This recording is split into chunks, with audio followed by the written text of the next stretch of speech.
बोलिए सदगुरुदेव भगवान की, गुरु माता की, भगवान भोलेनाथ की, माता कामाख्या की, सभी संतों की, गौ माता की, बोले सच्चे दरबार की, करौली शंकर महादेव की। हर हर महादेव।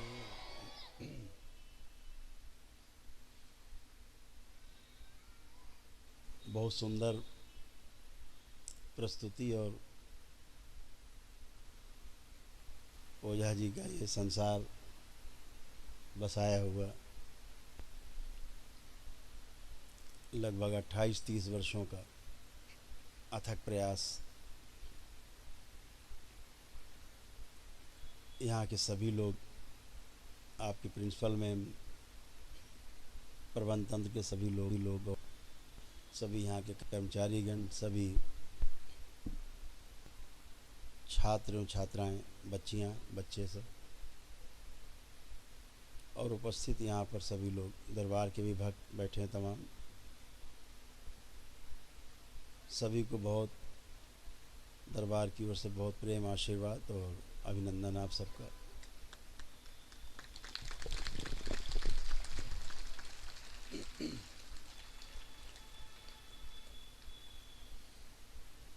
अभी हमारे बीच में प्रेस के कुछ मित्र थे, पूछ रहे थे गुरुजी ये क्या प्रोग्राम है, कभी देखा नहीं ऐसा प्रोग्राम है क्या। सही कह रहे थे।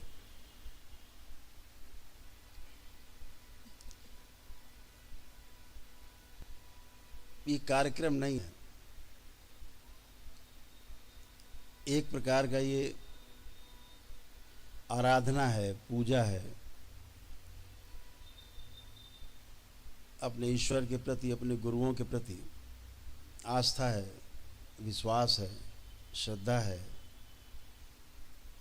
ये स्मृति पवित्रीकरण का कार्यक्रम है। और जो स्मृति पवित्रीकरण है वो भाषा में तो होता ही है। हमारे सभी वैदिक अनुष्ठान स्मृति पवित्रीकरण के लिए ही है। आप हवन करते हैं, जप तप ध्यान साधना प्रार्थना पूजा अनुष्ठान जो भी करते हैं आप, वाकई में सब ये स्मृति पवित्रीकरण के लिए ही है।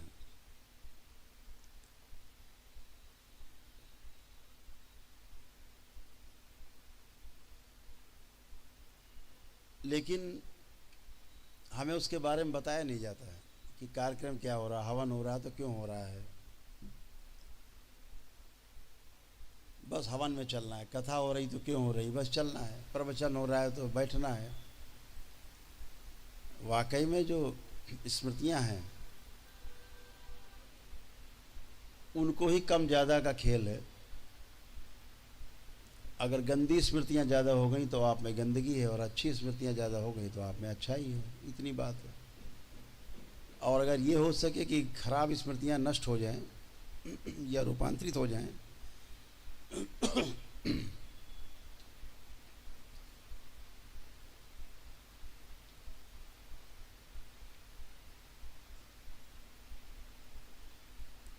इतने से काम चल जाता है।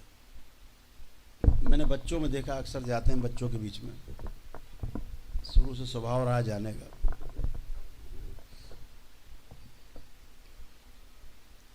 जो बच्चे स्कूल नहीं जाते उनके साथ ही हम बैठते थे, कभी गए नहीं बच्चे उनके साथ बैठते थे। कक्षा 1-2 से लेकर के कक्षा 5 तक करके पढ़ाई छोड़ चुके बच्चे उनके साथ ही बैठे। IITian बच्चे उनके साथ ही बैठते थे, उनके भी जाते थे ओरिएंटेशन, और जो ओरिएंटेशन प्रोग्राम में जो उनका ओरिएंटेशन होता था उस प्रोग्राम में भी, और जो कुछ नहीं पढ़े लिखे उनके प्रोग्राम में भी कोई ज़्यादा अंतर नहीं होता है। एक तरफ वो संख्या है जो पढ़ लिख नहीं सकी, और उसका उन्हें बड़ा अफसोस होता है। और एक तरफ वो संख्या है जो बहुत पढ़ी लिखी है लेकिन कुछ कर नहीं पा रही है, उनको भी अफसोस होता है। दोनों ही अफसोस में है, दोनों ही समस्या में है। जो नहीं पढ़ पाए वो भी समस्या में है, जो बहुत पढ़ गए उनमें भारी संख्या है इसी को जो समस्या में है। आखिर समस्या आती कहाँ है इससे?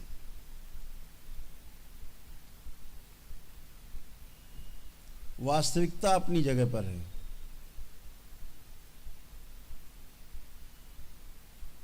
दो चीज़ें बहुत सिंपल हैं जिन्हें आपको समझना होगा। पहले, आप विद्यार्थी हैं, आप में समझने की क्षमता बहुत ज़्यादा है।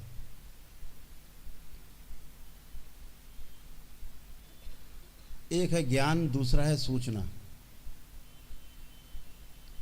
आपको जो विद्यालय से मिल रहा है वो सूचना है, ये ज्ञान नहीं है। सूचना आपको आचार्यों के द्वारा मिलती है, यानी थ्योरी। और थ्योरी को जो प्रैक्टिकल में परिवर्तित करते हैं उनको समाज में गुरु के नाम से सम्मान मिलता है। जो प्रैक्टिकल करके, जो आप थ्योरी में सीखते हैं, समझते हैं, समझने की कोशिश करते हैं, उसको प्रैक्टिकल करके दिखाने वाला, कराने वाला आपको गुरु कहलाता है। आचार्यों में गुरु में इतना अंतर, थोड़ा सा अंतर है। अभी गुरुओं की तो बाढ़ आई हुई है पूरी, प्रवचन चल रहे हैं चारों तरफ। अच्छा काम है वो भी, कुछ तो कर रहे हैं बेचारे, कुछ तो कर पा रहे हैं। लेकिन वास्तविकता जो है वो कुछ अलग है। अगर प्रवचन करने वाला अपने जीवन में जो कर रहा है और उसकी बात आपसे करता है, अनुभव कर रहा है और आपको अनुभव कराता है, तब तो बात आपके समझ में आती है, अन्यथा आपके बात समझ में नहीं आती।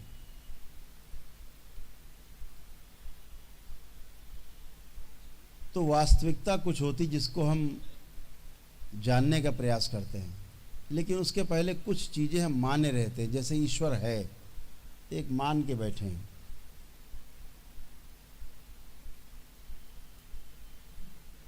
ईश्वर कहाँ है, कैसा है, दिखता कैसा है, पता नहीं, जाना नहीं। जब तक ईश्वर को जानते नहीं तब तक भ्रम बना रहता है।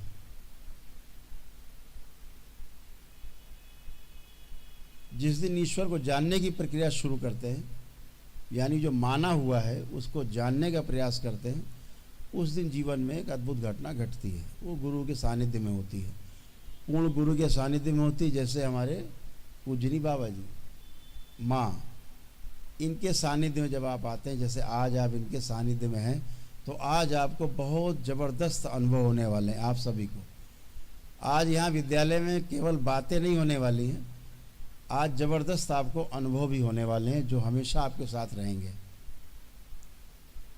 तो वास्तविकता को अगर हम जान लें ठीक से तो भ्रम टूटता है।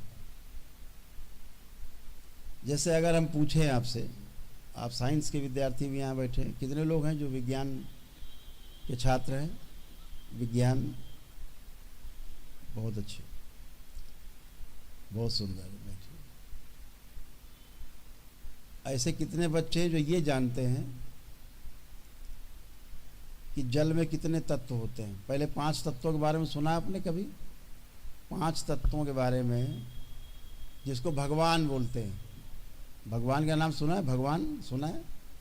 भगवान परीक्षा में पास कर दो, अच्छे नंबर दे दो, ऐसा करते हो आप लोग? दिखा भगवान?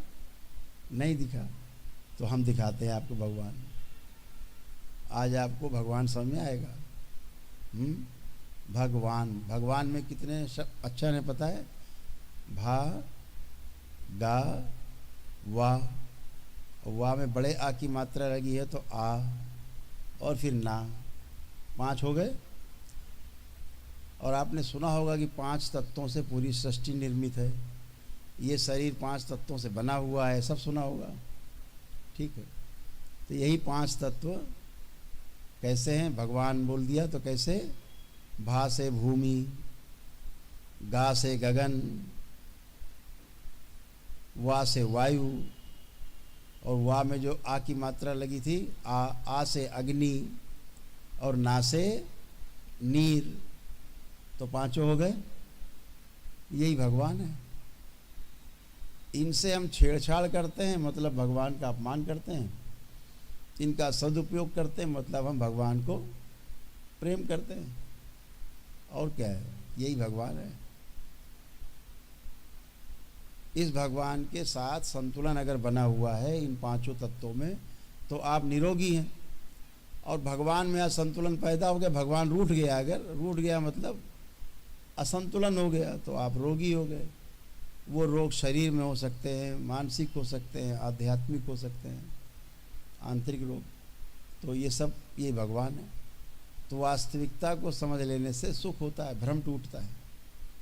जैसे अभी हम आपसे पूछे 5 तत्व हैं, जल में कितने तत्व होते हैं? जल में क्या क्या है? साइंस क्या कहती है? साइंस क्या कहती है कि जल में कितने तत्व हैं? साइंस के बच्चे बताएं, जल में कितने तत्व हैं? जल में 2 तत्व बताए जाते हैं, है ना? आप लोग कहते हो 2 तत्व हैं। कौन कौन से? H2O जल, है ना? तो H जो है हाइड्रोजन का प्रतीक है, हीलियम, वो उसका काम है जलना। अग्नि का काम है जलना, अग्नि का प्रतीक है H2, 2 भाग अग्नि और 1 भाग ऑक्सीजन, H2O। तो जो 1 भाग ऑक्सीजन हो गई। तो कौन सा तत्व है? अग्नि तत्व है और वायु का तत्व है। 2 तत्व हुए, अग्नि और वायु। ये साइंस कहता है, आधुनिक विज्ञान। लेकिन ऋषि मुनि क्या कहते हैं? वैदिक साइंस क्या कहता है कि जल में 2 नहीं 4 तत्व हैं। अब ये 4 कैसे हो गए? 4 कैसे हो गए? अभी तो आप जब वहाँ लिख देंगे ना, परीक्षा में पूछा जाएगा कि जल में कितने तत्व, आप लिख दोगे 4 तो फेल हो जाओगे। टीचर कहेगा ये तो पागल हो गए। क्यों?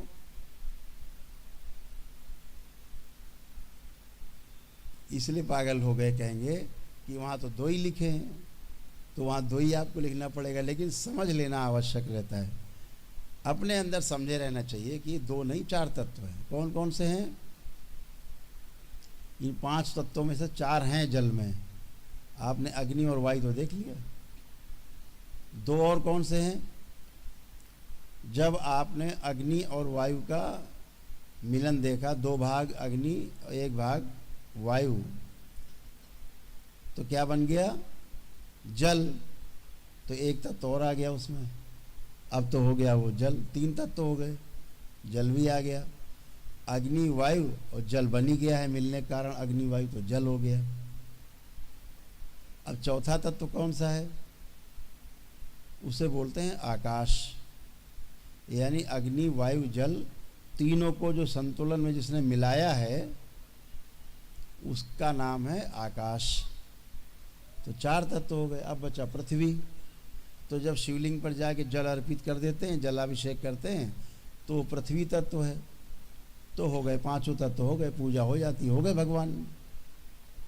यही तो है क्या? ऐसे भगवान से भगवान मिल गए। तो वास्तविकता को समझने से अंदर अपने कॉन्फिडेंस होता है। लेकिन अब परीक्षा में न लिख देना आप लोग 4 तत्व होते हैं, नहीं तो टीचर आपके फेल कर देंगे। क्योंकि बेचारे वो जानते ही नहीं, वो कहेंगे ये क्या लिख दिया। क्योंकि ऐसा मेरे साथ एक बार हो चुका है, इसलिए आप लोग